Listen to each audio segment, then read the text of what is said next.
Hello and welcome. We're joined today by Hall of Famer Eric Dickerson and Super Bowl champ Eric Davis. Let's start with today's big news in the NFL, where an appeals court has granted Ezekiel Elliott a brief administrative stay in the ongoing fight over his 6-game suspension. Zeke will now be eligible to play Sunday against the Chiefs, but a court will convene next week to decide if he gets to play the rest of the year. Either way, Jason Garrett is happy to have Zeke back for now. He's obviously a really good football player, and he's been a big part of what we've done since we got him last year. I feel very confident in the other running backs that we have on our team. Again, 2 good practices, guys who have been experienced, been productive players in this league, so we feel good about what their roles are. But certainly he helps us.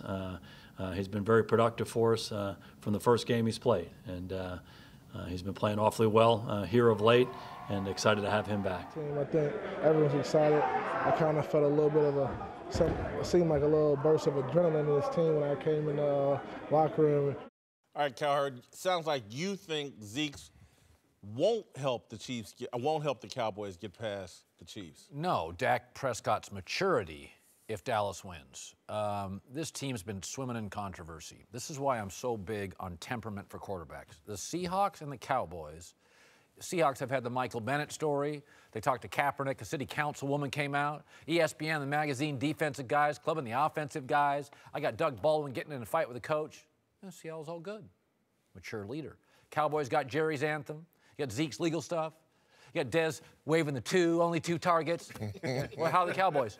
That was a peace sign, man. By the way, Cam Newton on a Tuesday can't handle a question from a woman in small market Carolina. The reason Seattle and Dallas are fine is because those quarterbacks are men, they're adults, they're mature. You guys always talk about running games travel. No, you know what travels in the NFL? Maturity. And I get it with Dak. Have you looked at the Chiefs' run defense and their overall defense? It's not great. It's terrible. And I think Ezekiel Elliott, having him available and getting that running game going, I went into this week with Zeke out thinking the Chiefs were going to win. I think having Zeke available is going to make the difference. He's better than Alfred Morris and McFadden and anybody else. He makes that offense go. I do think having him available is going to make a big difference. I've gone from thinking the Chiefs are going to win this game to thinking that Zeke's going to run it down their throat. I still think the Chiefs are going to win the game. Really? Yes, Zeke coming back, of course it changes everything for Dallas. They're a different ball club. And no way do I think any of him coming off in the court case is bothering these guys because, remember, he hasn't missed a game. He is there. And I think for the most part, they go into every week expecting him to be there. They're not really changing anything. So the game plan is the same. You know, insert Zeke and you go ahead and you do what you do.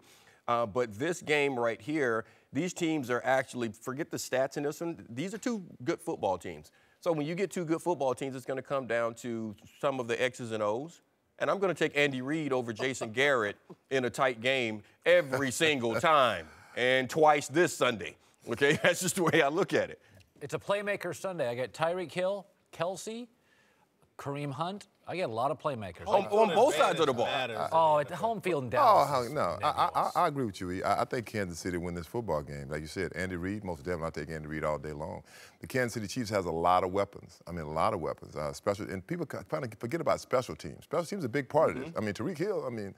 Difference maker. Difference maker on special teams. So, you know, the Kansas City Chiefs at one point, 5-0, and people talking about, oh, they're going to the Super Bowl. You know, that's way too early. But now they're like, the Kansas City Chiefs not sure about them. I still think they're a better team than the Cowboys, and they're close. They're close. Yeah. I'll take the Chiefs over the Cowboys. You know, listen, Zeke is a really, really good player, but you know he's only worth a point in Vegas, and I think that helps us define what really matters in all these games.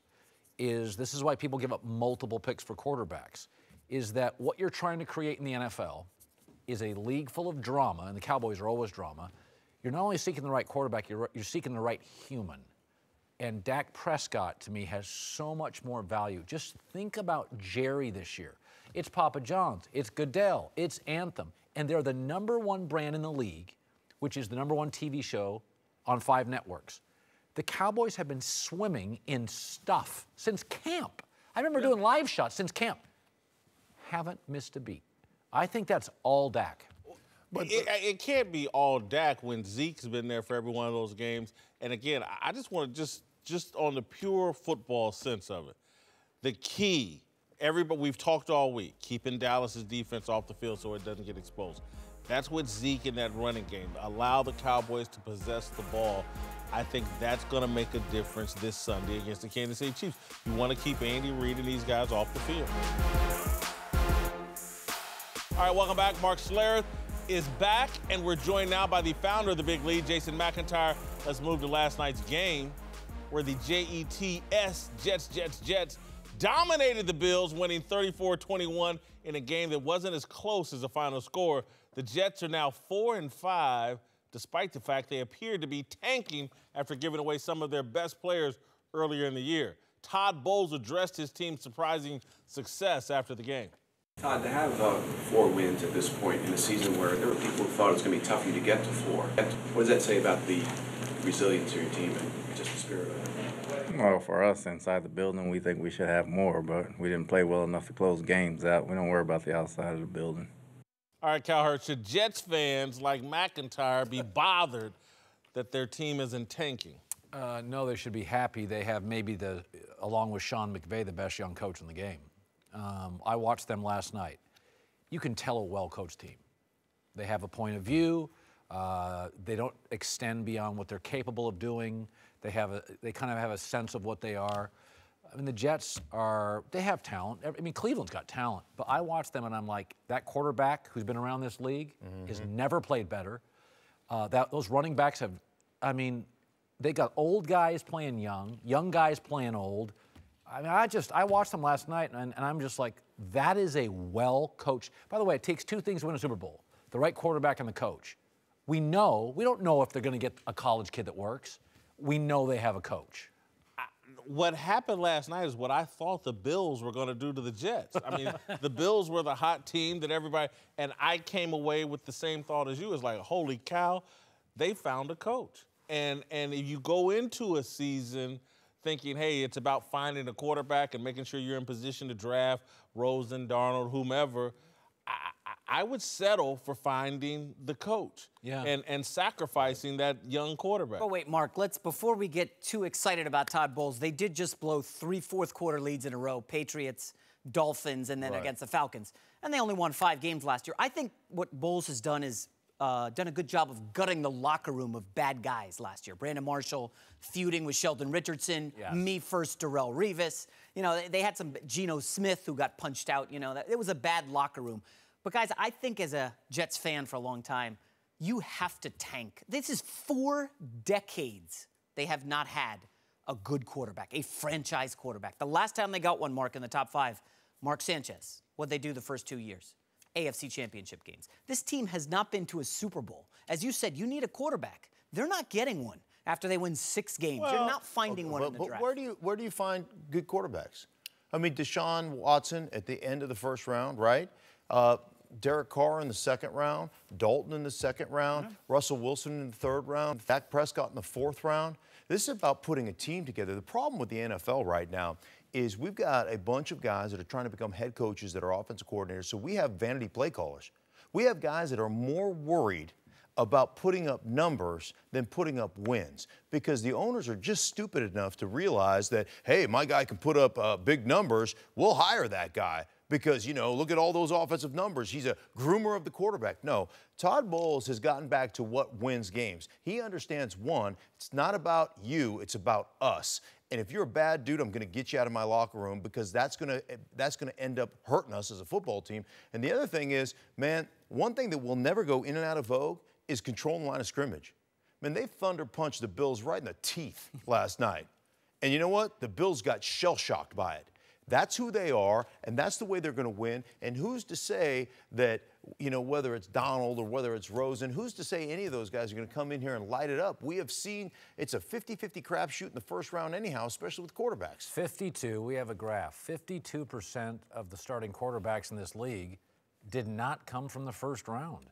And the other thing, Mark, you know Todd Bowles. Yeah. I played with Todd. And you said he's one of the smartest players you've ever played with. There was no question he was going to be a coach at some point. Just he knew everything about the defense. I mean, he called our defenses in Washington. He called line stunts. He called everything. He knew exactly based on personnel and formations what you're going to run. The guy is a brilliant football mind.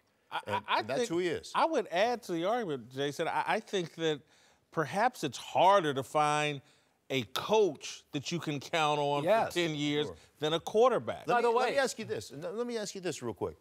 How many quarterbacks are going to be available? Why do you got to go get one in the draft? Is Breeze going to be available? Is Kirk Cousins going to be available? Kirk Cousins, yeah. Is Alex Smith going to be available for the right price because they drafted Patrick Mahomes? Like Jacoby Brissett. It's been proven in Denver that you can go get yourself a mercenary and you can go to 2 Super Bowls if you get the right mercenary. So why not go that direction? Let's get to this week's picks. Starting in New York, where Cowherd, you like the Rams -3.5 over the struggling Giants. Very clever coach, healthier team on a bye week. I wouldn't like it on a bye, but I think you give certain coaches 10 days. Andy Reid, clever. Sean McVay, I'll take the Rams. A lot of agreement from me this week. I think the Rams are going to cover here easy. They may win by 14 points. All right, up next, you've got Tennessee at home. I know. -3.5 facing Baltimore. Flacco's off a concussion. Tennessee's off a bye. I just like the sound of that. Yeah, I'm not betting anything on Flacco. The Ravens' defense is past its prime. I agree with you there as well. This is one I really agree with. At home, New Orleans -7 versus Tampa Bay. Tampa is desperate here. That's the only thing that worries me. You know, there's some talk now. Dirk Cutter could be in a little heat. So you're going to get a desperate coaching staff and a desperate team. But I just think I get a better defense significantly and a better coach. Tampa doesn't have the tools to beat New Orleans at home. All right, this one here is a little suspect, but we're in agreement here. Atlanta -1.5 at Carolina. Still believe Atlanta has elite offensive tools. I do. On the road, no Kelvin Benjamin. I agree with you, but here's where we disagree. We only got 40 seconds. You like my Kansas City Chiefs +2 at Dallas. I like Zeke and the Cowboys -2. Hey, what worries me is Kansas City struggles against the run. It's finally a legitimate point by you with the NFL. It is a good point. Cowboys win by 6 here. I'll be in the stadium rooting for my Chiefs. You're going to be in the stadium? Yes, I will be. Welcome back. Jason McIntyre's here. We're joined now by Fox NBA analyst Jim Jackson. Let's move to Lonzo Ball, whose up and down rookie year continues. Lakers top pick going scoreless, but only on 0 for 2 shooting. And adding just 4 assists and lost to Portland last night. Lakers never play good in Portland. Luke Walton addressed Lonzo's struggles after the game. I thought he was a little too passive tonight. And I think that'll continue to be, is what I always say. The hardest thing for young players is the consistency when you just play so many games. And, he's so unselfish, that sometimes as the game's going, we want him to be more aggressive with not shooting the ball, but just more aggressive with attacking the defenses. And I feel like tonight was one of those nights where, he was more passive with it than looking to really attack them. Definitely could have been more aggressive, but, I was coming off, big man was sagging, so Brooke was open most of the time. I think that's just a me thing, I just, take the shots when I'm open, create shots for myself. All right, Whitlock, should the Lakers be concerned about Lonzo after the scoreless outing? Well, I just think you got to take everything in totality. You got to remember, Magic Johnson put him in the Hall of Fame on draft night or whatever and put his jersey up in the rafters. And so, yeah, if you have those type of expectations, I would be concerned. You've got the LeBronzo meter. Yeah. I'm gonna pay homage and come up with the Lonzo meter because I think we're gonna be all over the map all season. Is he gonna be a failed reality TV show star or is jersey be in the rafters? Right now, he's a career role player, if I had to say today. What? Okay, role player. First of all, you gotta here's what the Lakers should be thinking. Okay. Even dynasties needed to get lucky. Warriors found Draymond Green in the second round. Spurs got Tony Parker and Mano in the second round. What the Lakers should be doing this morning is saying, we found Kyle Kuzma, who may be as good as Brandon Ingram with the 20-something pick. So Lonzo's going to be fine. Superstar, he's going to be fine. They stole one. You got to get lucky in Why this are you league. dodging? We're talking Lonzo, and you're talking Kuzma. Lonzo's fine. He had a. By the way, Jason Kidd's first year after 8 games. This is the same guy. Put up a bagel, Colin. Whitlock, let me give you this angle. By the way, here's the graph. If you're showing first 8 games. Show the graph. What's this? Lonzo in the last 9? 8 9 free games? throws. So that's what Jim Jackson. This is what bothers you. Yeah. Right. Yeah, it's the free throws because. And before we get to the J Kidd graphic comparison, here's the thing: Jason Kidd, when he came in, we had to implore J Kidd to shoot. It would be nights where J Kidd would turn down a lot of open shots because he just wasn't comfortable shooting the ball from the perimeter. Now, one thing J Kidd would do is get up in you defensively. You're talking about a 9-time All-Star, 10-time All-Star, 9-time All-Defensive player. He will get up into you and disrupt you. That's something that Lonzo, at this point of his early career, is not doing yet. Also, Jason Kidd, he would get to the free throw line. He would force the defense to guard him. Even if he didn't shoot at times, he put so much pressure on the defense, that got us open shot. So you're talking about a guy, Jason Kidd, who came in with a shooting deficiency, ended up 8th all-time with 3-point shots made. So is it time to panic? No. Yeah. Because Lonzo Ball is a transformative guard in regards to how he plays. He's a throwback to what point guards used to be. But our expectations are him to be like a John Wall, Kyrie Irving, score 25, 30 points a game. And that's not who he is. Now, what about if you look at it this way? Did he not display self-awareness last night, not forcing anything, 1 turnover, by the way, only 1 turnover in the last 2 games, and he's getting his teammates in position to succeed. Brook Lopez had a monster game last night. Lonzo feed him, move around. Like, they spread the ball around. Kuzma went off, his best game. Ingram had a good game. And they lost by 3 on a freak shot at the end in a place they haven't won in 12 years. So I can't kill Lonzo for not being aggressive. I know you play a lot of pickup basketball, Jim. You played in the NBA. You ever happy with a donut? I'm going to win. I want to win. Oh, bull. I want to win. If you put up a 0 and they win, you're mad. I want to win. That's all I care Jason, about. why are you laughing? You know you want to score. Win. You don't want to score? I got to get mine, Jim. Oh, thank you. Thank you. Okay, but 0... the feeling would be, oh, he was awful. He had the best plus minus on the floor. So, like, again, he inherited the Western Conference.